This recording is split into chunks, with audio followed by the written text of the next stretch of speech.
Hello everyone, कैसे हैं आप लोग। हम लोग लेकर आ गए हैं परसेंटेज का पार्ट 4।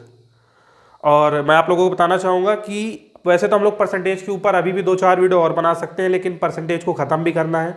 तो आज की वीडियो में हम लोग कुछ मिसलेनियस क्वेश्चंस देखेंगे। अभी तक पिछले 3 वीडियोज़ में जो क्वेश्चंस हम लोगों ने सॉल्व किए हैं ये उसी टाइप पर बेस्ड होंगे, और इससे भी एडवांस लेवल के क्वेश्चन होते हैं। तो हम लोगों को ये ख़त्म भी करना है, नेक्स्ट टॉपिक भी शुरू करना है। आप लोगों के पास यदि कोई एक्स्ट्रा क्वेश्चन हो जो आप लोगों से परसेंटेज पर नहीं बन रहे हैं तो आप लोग मुझसे कमेंट कर डिस्क्रिप्शन बॉक्स में पूछ सकते हैं। तो हम लोग शुरू करते हैं अपना वीडियो, और चैनल को हमें सब्सक्राइब कर दीजिएगा और वीडियो को लाइक करना मत भूलिएगा।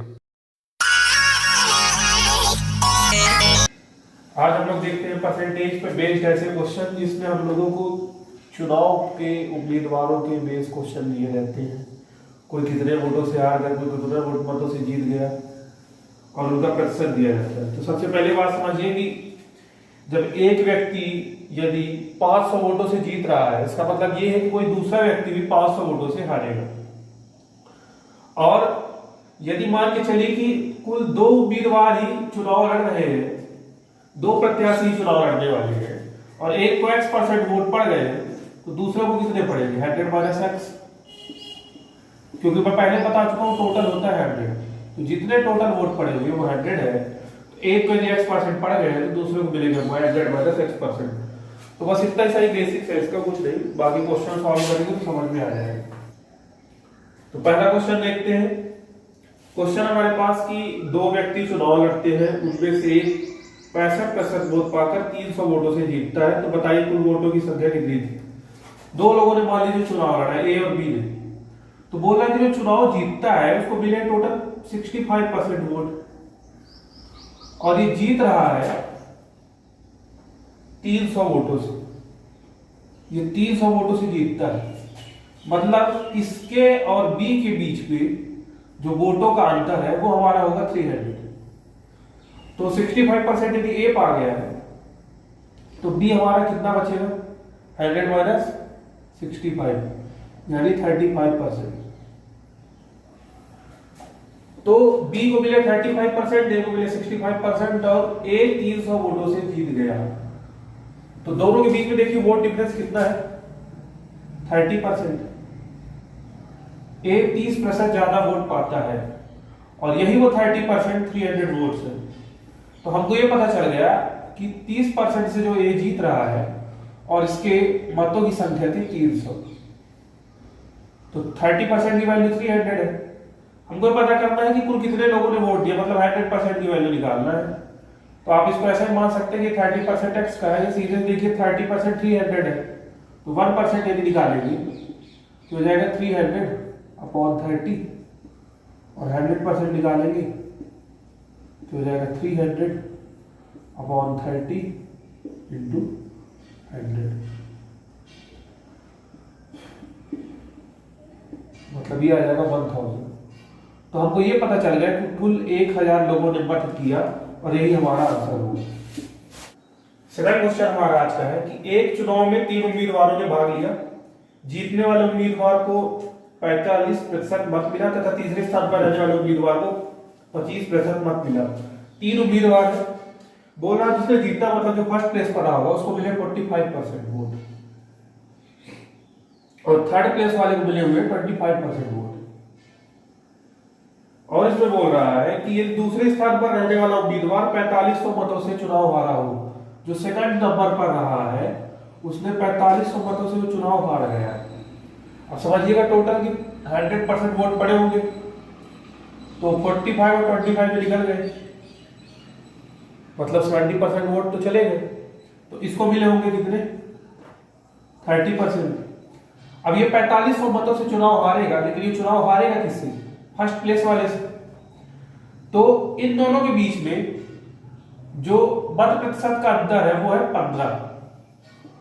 मतलब फर्स्ट प्लेस पे रहने वाला व्यक्ति जो है वो 15% वोट से सेकंड प्लेस वाले से जीता, और इसकी वैल्यू कितनी है हमारी?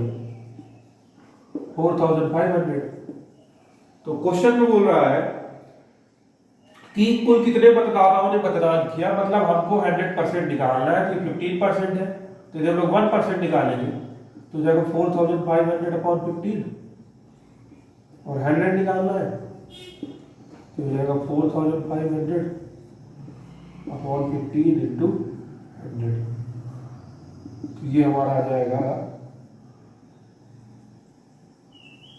30,000। मतलब कुल 30,000 लोगों ने मतदान में भाग लिया, कुल इतने लोगों ने वोट दिया है। इसी पे बेस हम लोग थर्ड क्वेश्चन देखते हैं। क्वेश्चन बोल रहा है कि एक चुनाव में 20% मत अवैध घोषित हो गए। कुल जितने भी वोट पड़े होंगे उनमें से 20% अवैध घोषित हो गए, मतलब उन 20% का कैलकुलेशन नहीं किया जाएगा।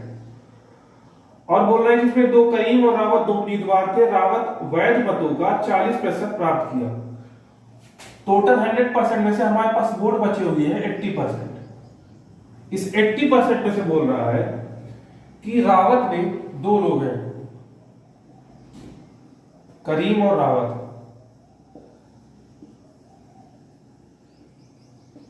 करीम और रावत। जब वो इसमें क्वेश्चन बोल रहा है हमको कि रावत ने वैध मतों का 40% प्राप्त किया, इसको मिले हुए हैं 40%, इस 80 के 40 मिले, ये ध्यान रखिएगा, और 1600 मतों से पराजित हो गया।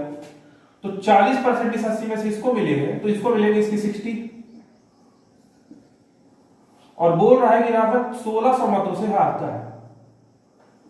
अब देखिए दोनों के बीच में वोट प्रतिशत में अंतर कितना है, 20।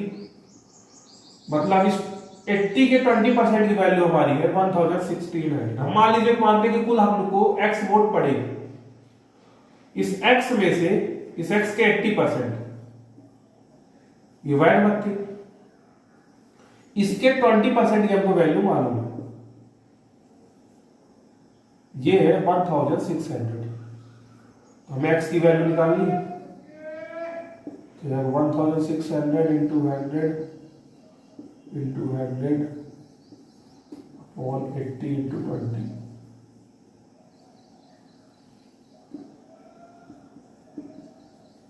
तो हमारा आ जाएगा टोटल 10,000 वोट।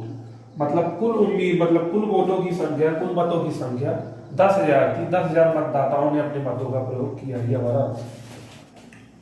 अब हम लोग परसेंटेज पर बेस्ड कुछ नए टाइप के क्वेश्चन देखने वाले हैं, जिसमें पास एक क्वेश्चन है कि किसी गांव की जनसंख्या 5,000 है, यदि 20% प्रति वर्ष की दर से बढ़ती तो 2 वर्षों के बाद ये कितनी होगी। 5,000 जनसंख्या है, हर साल बोल रहा है ये 5% प्रति वर्ष की दर से बढ़ रही है, और हमें निकालना है 20%। 2 वर्षों के बाद ये कितनी होगी। तो देखिए अभी तो ये अपना 100% ही है, जब 1 साल के बाद ये बढ़ेगी तो हो जाएगी इसका खुद का 120।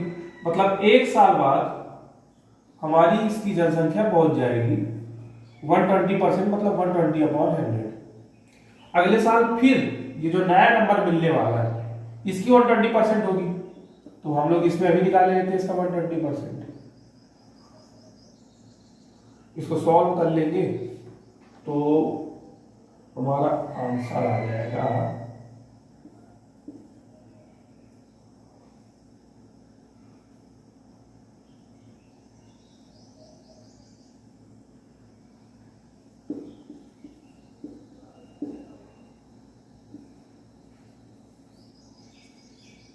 7,200।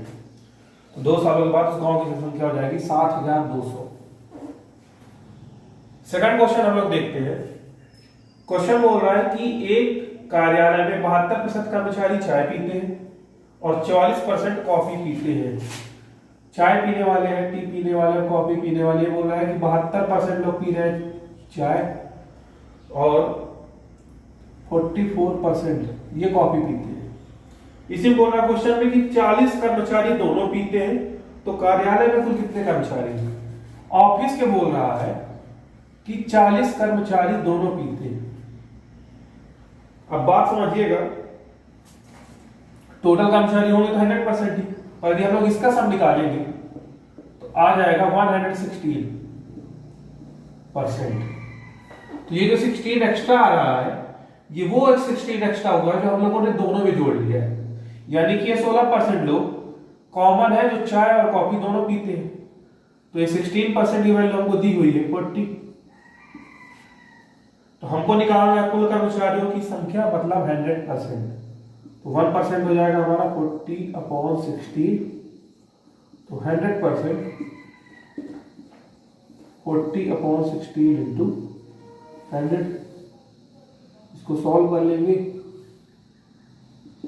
250। मतलब ऑफिस में कुल कर्मचारियों की संख्या हमारी 250 है। थर्ड क्वेश्चन देखते हैं हम लोग। क्वेश्चन बोल रहा है कि 75% छात्र लड़के तथा लड़कियां 420 हो। किसी स्कूल में बोल रहा है कि 75% जो छात्र है वहां के वो लड़के हैं और लड़कियां 420 हैं। बॉयज और गर्ल्स के नंबर हमारे पास दिए हुए हैं कि 75% बॉयज है स्कूल में, तो गर्ल्स बचेंगे 25 क्योंकि 100% टोटल स्टूडेंट होंगे। और इसी में बोल रहा है कि जो गर्ल्स है वो है 420, मतलब 25% की वैल्यू हमको मालूम है 420। तो हमको बताना है कि इस स्कूल में टोटल कितने लड़के हैं, यानी हमको 75% की वैल्यू निकालनी होगी। तो देखिए बात वही है कि हमको 25% दिया हुआ 420, तो हम यहाँ से 1% निकाल लें और फिर 75%। लेकिन ये आपको 25 से 75 निकालना है तो आप सीधे 3 का मल्टीप्लाई करके भी निकाल सकते हैं। तो 3 का मल्टीप्लाई करा दीजिए बोथ साइड, तो हो जाएगा 75%। और इसमें भी हम लोग 3 से मल्टीप्लाई कराएंगे तो आ जाएगा 1260। मतलब उस स्कूल में टोटल नंबर ऑफ बॉयज 1260 है। ये होगा हमारा आंसर। नेक्स्ट क्वेश्चन देखते हैं हम लोग।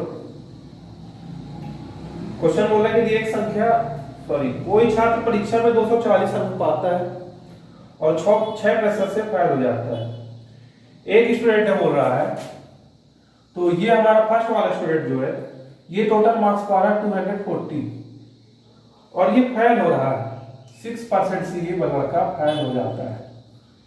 इसी में बोल रहा है कि दूसरा छात्र भी है जो 320 अंक पाता है। सेकंड नंबर के एक स्टूडेंट है, उसके पास आ रहा है टोटल 320 और वह उत्तीर्ण होने के लिए आवश्यक अंकों से 4% ज्यादा पाता है। मतलब पास होने के लिए जितने मार्क्स जरूरी है उससे वो 4% ज्यादा पा रहा है। तो हमको निकालना है कि जो वो एग्जाम कंडक्ट किया गया है, वो जो परीक्षा कुल कितने अंकों की थी। अभी समझिए बात को, पासिंग मार्क्स तो उतने ही रहेंगे। अब ये फर्स्ट वाला जो विद्यार्थी है वो 240 नंबर पाकर 6% से फेल हो रहा है। मतलब यदि ये 240 में 6% और पा गया होता तो पास हो जाता। ऐसे सेकंड नंबर वाला स्टूडेंट जो 320 मार्क्स पाता है ये 4% ज्यादा पा रहा है पास होने वाले मार्क्स से, यानी 4% हम लोग घटा देंगे तो पासिंग मार्क्स मिलेगी। तो ये दोनों ही पासिंग मार्क्स हैं तो दोनों इक्वल होंगे। अब इसको सॉल्व कर लीजिए, ये 4 इस तरफ आ जाएगा तो हो जाएगा 10%, 240 उस तरफ जाएगा तो माइनस हो जाएगा, तो बचेगा हमारा 80। टोटल मार्क्स हमको निकालने हैं, मतलब हमको 100% की वैल्यू निकालनी है। तो 100% निकालना है, 10 का मल्टीप्लाई करा दीजिए इस तरफ भी, तो हमारा आंसर आ जाएगा 800। मतलब जो एग्जाम कंडक्ट किया गया है वो टोटल 800 मार्क्स का था। इसी क्वेश्चन में भी पूछ सकता था कि पासिंग मार्क्स कितना है, तो आप ऐसे निकाल सकते हैं कि 800 मार्क्स का टोटल एग्जाम कंडक्ट किया गया। पहला वाला जो स्टूडेंट था वो 240 पाता और 6% से फेल होता है, तो 800 का 6% निकालिए वो आ जाएगा 48 और उसको इसमें ऐड कर दीजिए। तो हमारे जो पासिंग मार्क्स होंगे, यदि क्वेश्चन में पासिंग मार्क्स पूछता तो हम लोग उसे ऐसे निकाल सकते थे कि 240 प्लस 6% था, 6% 800 का 48 आएगा, तो ये हो जाता 288। तो ऐसे हम लोग निकाल सकते हैं।